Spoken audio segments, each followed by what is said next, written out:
시청자 여러분 안녕하십니까? 오늘 이 시간에는 가족법에 대해서 말씀드리고자 합니다. 가족법에서도 혼인무효에 대해서 얘기하고자 합니다. 보통 이제 결혼을 하고 혼인을 해소하는 방법에 이제 가장 기본적으로는 이혼이 있지만 이혼과 혼인무효가 무엇이 다른지 얘기하고자 합니다. 일단은 그 혼인무효라는 것은 뭐 간단한 것은 아니기 때문에 소장을 접수를 해야 됩니다. 뭐 혼자서 혼인무효라고 디클레어를 한다고 해서 되는 것은 아니고요. 반드시 법원에 소장을 접수하고 그 혼인무효의 사유가 법적으로 타당하다는 것을 입증을 하신 후에야 그 혼인이 무효가 되실 수가 있습니다. 많은 면에서 이혼과 거의 비슷한 프로시저로 진행이 됩니다만 혼인무효가 이혼과 다른 것은 그 법적인 효력이 다르기 때문입니다.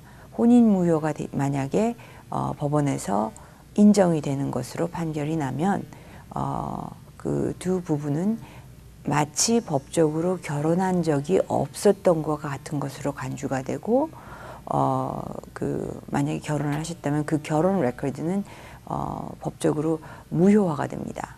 그래서 만약에 다음에 다시 결혼을 하신다. 첫 번째 결혼이었다면 다음번 결혼이 법적으로 첫 번째 결혼이 되는 것입니다. 뭐 이혼과 마찬가지로 혼인무효도 가족법이고 또 이 가족법을 그 컨트롤하는 그 각 주법에 따라서 조금씩 차이는 있지만 가장 기본적인 그런 그 펀더멘털한 기초적인 컨셉은 어느 곳을 가도 비슷하다고 봅니다. 가장 이제 혼인무효에 많이 사용되는 그 사유로 봤을 때는 이제 fraud, 사기 같은 것인데요. 그 사기라는 것이 어떤 정도까지가 혼인무효가 가능한 사기냐는 각각 개별 케이스의 사실관계에 따라서 다릅니다. 그러나 기본적으로는 그 사기라는 것이 한쪽 그 배우자의 그 사기라는 것이 결혼에 있어서 아주 중요한 핵심적인 이슈에 대한 사기였다라는 것을 입증을 해야 됩니다. 따라서 예를 들어서 돈이 좀 많다고 좀 허풍을 쳤는데 그 사실 결혼을 해보니 돈이 많지가 않더라. 이런 경우는 거의 대부분 사기로 보지를 않습니다.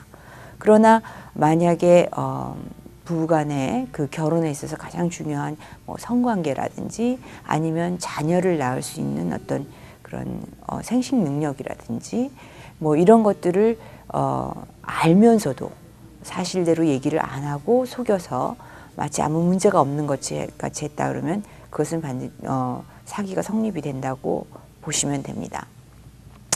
경우에 따라서는 뭐 과거의 결혼 경력이라든지 뭐 아니면은 이제 디보스가 결혼이 이제 이혼이 완전히 끝나지 않은 상태에서 속여서 결혼을 했다든지 뭐 이런 것들도 프로드가 되겠죠.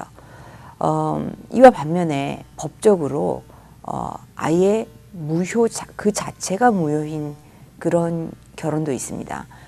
많이 볼 수 있는 것은 일단 중혼, 그러니까 아까 말씀드린 것처럼 그걸 깨달아서 하는 것이 아니라 그 자체가 혼인 무효임을 성립할 수밖에 없는 것이 결혼이 해소되지 않은 상태에서 또 다른 배우자와 결혼을 하는 것.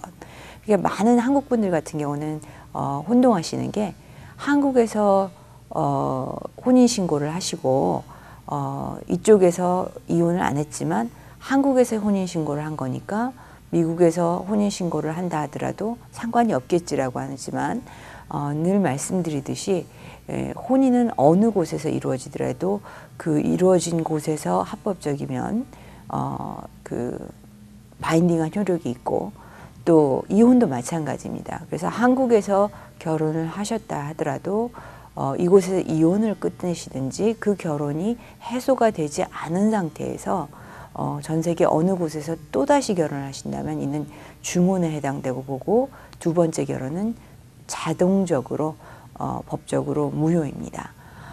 또 인세스트라고 그러죠. 가족 간의 이제 가까운 친척 간의 결혼, 이라든지 아니면은 법적으로 결혼할 수 없는 그런 나이의 경우, 그러니까 미성년이 결혼을 한 경우라든지 이런 것은 나중에 발견을 해서 결혼이 무효라고 하는 것도 있지만 그거는 입증의 책임이 없이라도 그 자체가 결혼이 무효이기 때문에 절차를 밟으시면 무효 판결을 받으실 수가 있습니다.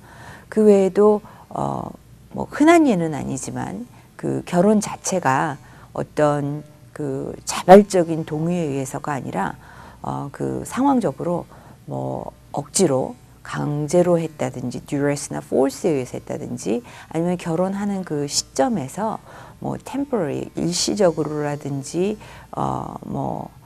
정신적으로 뭐 충분한 판단 능력이 없었다고 하는 경우, 많은 경우 뭐 법원에 가시면 합의를 하거나 아니면 파이널 판결을 받기 전에 꼭 판사님이 확인을 하시죠. 드럭이나 알코올이나 뭐 이런 걸로 인해서 본인이 판단 능력이 이렇게 부족하거나 그러지는 않느냐라고 묻는데, 만약에 결혼 세레모니를 하는 당시에 본인이 뭐 술이 많이 취해서라든지 아니면 약물 복용으로 그때 한 나의 행위는 법적 행위가 될 수 없다라고 입증을 하실 수 있다면 이 또한 결혼 무효 사유가 되실 수 있습니다. 또 그 외에 이제 한국 분들이 많이 얘기를 하시고 쉽지 않은 것이지만 만약에 다른 쪽 배우자가 그 시민권자 배우자랑 결혼해서 영주권을 받기 위한 그 목적만으로 결혼했다라는 것을 시민권자 배우자가 입증하실 수 있다면 그 또한 프로드로 해서 결혼 무효 사유가 될 수는 있습니다만, 그거는 시민권자 배우자가 상대 배우자가 그 영주권만을 목적으로 결혼을 했지 결혼의 목적이 아니었다라는 걸 입증해야 되는 그 하이 스탠다드가 있습니다. 아까 말씀드렸듯이 그 뭐 내가 밀리언너라고 거짓말해서 한 것, 뭐 이런 것들은 문제가 되지 않고요. 몇 가지 예를 보자면, 만약에 첫 번째 결혼해서 아이가 있었는데 그 내 아이를 스텝 차일드지만 어답션을 해주겠다, 내 친자식으로 정식으로 입양을 하겠다라고 한 배우자가 실제로 그 약속을 수행하지 않았다. 그러면 이것은 혼인 무효가 되느냐? 뉴저지의 한 판례에 의하면 그것은 혼인 무효 사유가 되지 않습니다. 물론 이혼의 사유는 되겠지만 혼인 무효의 사유는 되지 않는다고 봅니다.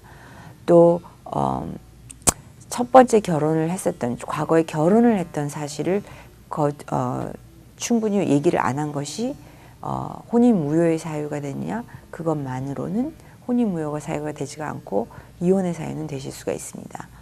그러나 예를 들어서 드러그 어딕션, 약물 복용, 남용으로 인해서 중독이 돼 있다든지 아니면 종교 같은 거, 종교에 대해서 내가 결혼을 해서 어떤 종교로 하겠다라고 얘기를 해서 그거에 릴라이해서 결혼을 하셨는데 실제로 종교를 전환을 하지 않는다든지, 이런 것은 의외로 미국에서는 굉장히 중요한 이슈이기 때문에 결혼 무효 소송의 그런 원인이 되실 수가 있습니다. 단순히 크리미널 레코드를 얘기를 하지 않았다는 것만으로는 maybe 혼인 무효 소송이 되지가 않을 것이고, 그러나 본인의 자녀가 아닌, 아이가 아닌 다른 사람으로 인한 임신을 사실을 속였다, 이런 것은 또 프로드가 돼서 그 혼인 무효 소송이 될 수가 있을 것입니다. 소송의 원인이 될 수가 있습니다.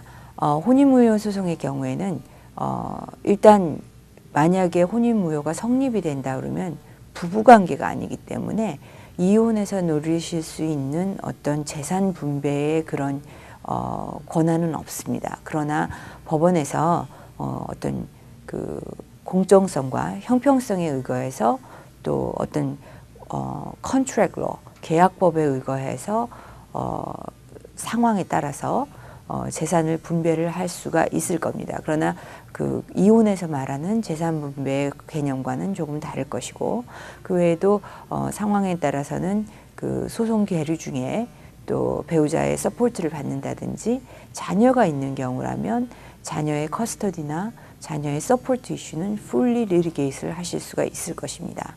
이런 그 혼인 무효와 디보스의 차이를 잘 인식하시고 그 혼인 무효가 성립하실 수 있는지 아닌지는 그 케이스마다 입증하실 수 있는지 여부에 따라 다르기 때문에 전문가와 상담하셔서 만약에 본인의 상황이 적합한 케이스라 그러면은 진행하시는 데 도움이 되시길 바랍니다.